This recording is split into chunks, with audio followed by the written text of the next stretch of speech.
Eh bien, salut à tous, c'est Hugo, bienvenue pour ce deuxième épisode des tutoriels Photoshop. Aujourd'hui, je vais vous apprendre à faire l'effet Callop. Alors Callop, c'est un mec assez connu sur Instagram et il est connu pour cet effet justement.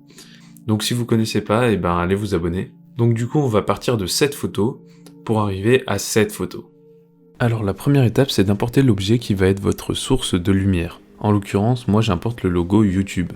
Puis cet élément, vous allez le dupliquer, donc vous pouvez appuyer sur CTRL et J sur votre clavier pour dupliquer le calque.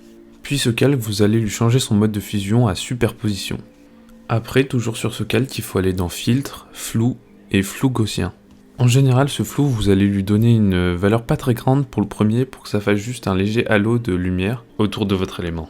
Puis vous répétez l'opération 3 à 4 fois en augmentant à chaque fois la valeur du flou pour donner un halo beaucoup plus grand et donc diffuser la lumière un petit peu partout. Et voilà, maintenant votre élément brille, mais vous pouvez voir qu'il n'afflue pas sur son environnement, qu'il n'émet pas de vraie lumière sur le reste des éléments de la photo. Et c'est donc à ça qu'on va s'attaquer dès maintenant. Alors vous allez créer un nouveau calque d'ajustement, un calque de niveau, et vous allez prendre le slider qui est tout à droite et le pousser vers la gauche. Alors là vous voyez que l'effet que ça a, c'est que ça rend notre image beaucoup plus lumineuse, mais bien sûr on ne veut pas qu'il s'applique à toute l'image, donc ce qu'on va faire c'est qu'on va aller sur le masque de fusion du calque d'ajustement, qu'on va prendre l'outil pot de peinture avec la couleur noire et qu'on va cliquer, et vous allez voir que maintenant il s'applique nulle part. Maintenant vous allez sélectionner votre sujet, donc ça peut être avec l'intelligence artificielle des nouvelles versions, avec la baguette magique si votre fond est uni, ou avec l'outil plume ou l'outil lasso, quelle que soit votre préférence.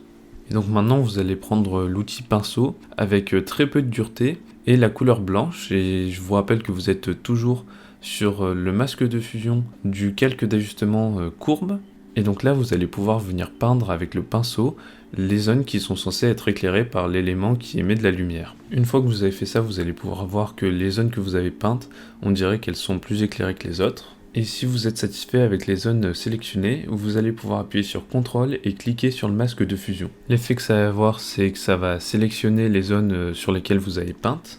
Et donc en conservant cette sélection, vous allez créer un nouveau calque d'ajustement qui est teinte saturation. Vous allez cocher la petite case qui s'appelle coloriser et vous allez slider sur la couleur de votre choix, donc c'est la couleur qui est censée émettre l'élément lumineux.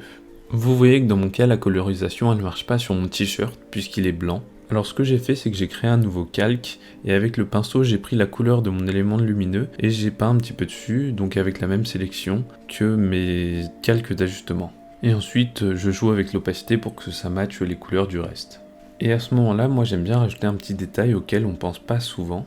Donc ce que vous allez faire, c'est que vous allez reprendre la sélection de votre sujet, vous allez prendre un tout petit brush, et là vous allez peindre les contours des zones les plus touchées par la lumière. Ça va venir les détacher du fond et ajouter un petit peu de réalisme. Et bien sûr, si vous n'êtes pas satisfait de ces contours, vous pouvez toujours jouer avec l'opacité et les modes de fusion pour les ajuster en fonction de vos préférences. Et le dernier petit détail qui tue, c'est juste un reflet dans les yeux. Donc là, avec le brush, vous pouvez venir peindre une toute petite forme de la bonne couleur dans vos yeux.